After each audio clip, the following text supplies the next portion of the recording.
How to fix Telegram app not launching.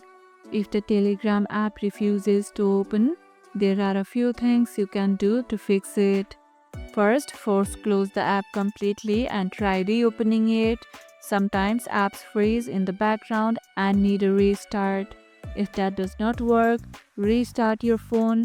This simple step clears temporary glitches and frees up system resources. Next, clear the Telegram's cache and data by going to your device's app settings.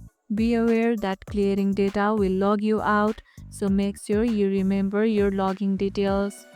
If the app still won't launch, uninstall it and download a fresh copy from your App Store or Play Store. This ensures you have the latest version and no corrupted files. Also, check if your device's operating system is up to date, since outdated software can cause app compatibility issues. Have you ever dealt with an app that just wouldn't open? Share your experience in the comments below.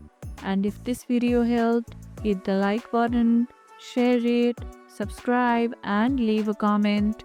Thanks for watching, and I'll see you in the next one.